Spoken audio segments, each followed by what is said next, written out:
People say God is love like it's a lock on the door, like once you say it, the room stays safe. Then you read the Bible with the lights on. Not cherry-picked verses, not devotional snippets, but the parts that feel like thunder aimed at the ground. And you find a voice claiming not just goodness, but total control. I form the light and create darkness. I make peace and create evil. Isaiah 45:7, older English wording. Modern translations often render that last word as disaster or calamity, and people argue about what the Hebrew is doing there, but the spine of the sentence stays the same. Light and darkness, peace and ruin, all folded into one hand. That's where the first splinter goes in. Because if the same voice claims authorship of light and darkness, then evil is not just a rebel sneaking around outside God's borders. Darkness is in the map. The question becomes unavoidable. What does love mean in a universe where even the darkness is signed off on?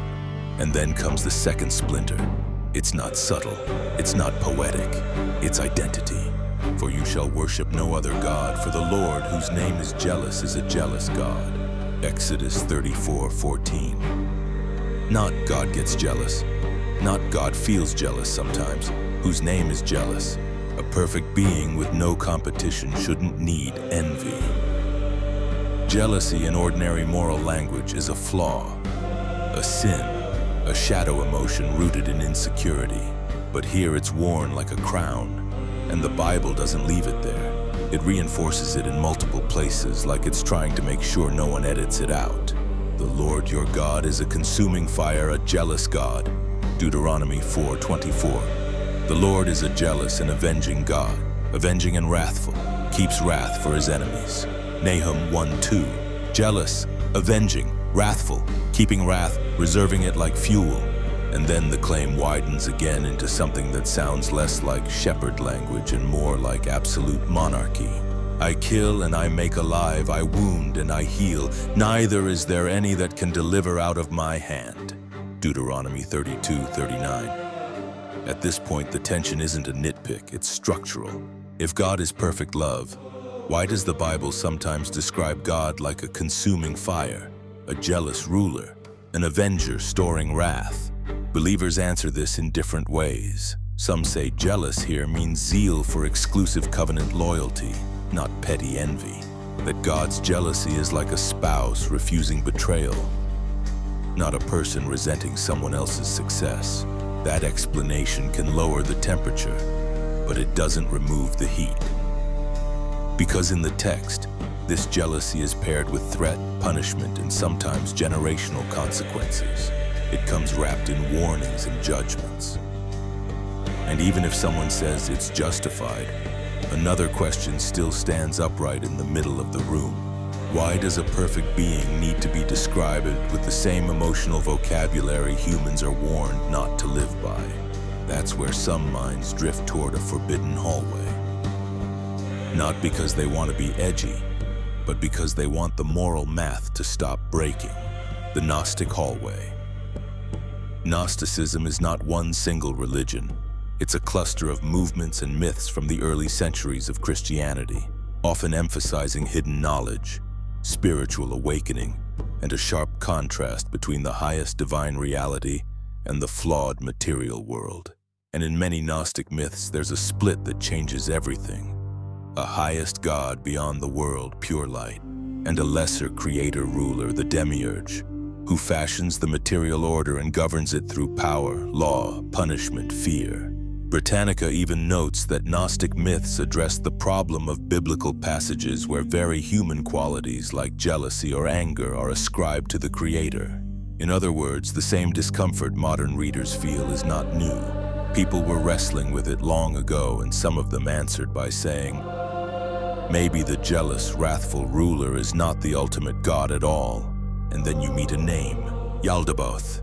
In the Apocryphon of John, also called the Secret Book of John, a key Gnostic text, the Demiurge is described as arrogant and ignorant, and he says, I am God and there is no other God beside me. That line is loaded on purpose. It echoes the Bible's no other God besides me tone, but in this story it becomes a tell.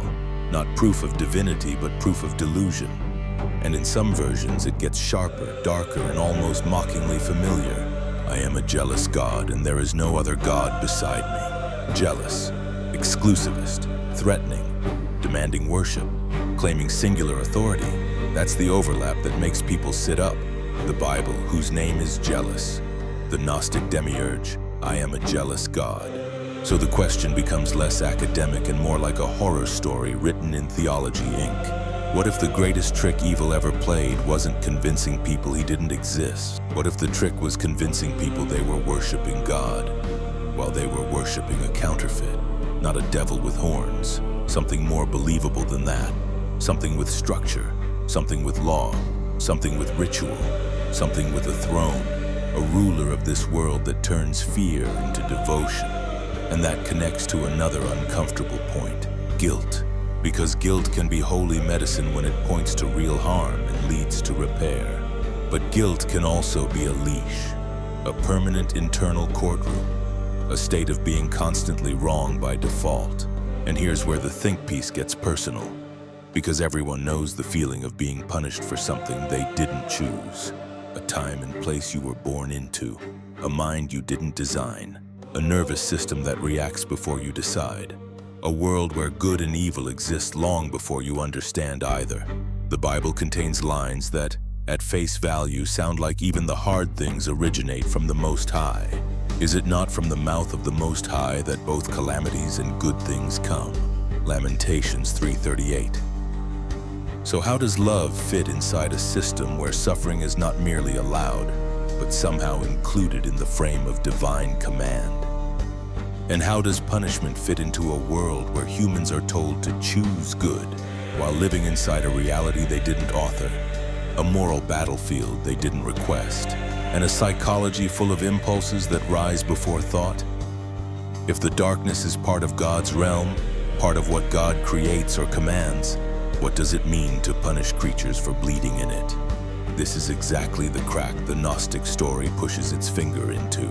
Because in many Gnostic readings, the Demiurge rules by law, fear, and ignorance. He wants obedience, not awakening. He wants submission, not clarity. He wants worship, not love.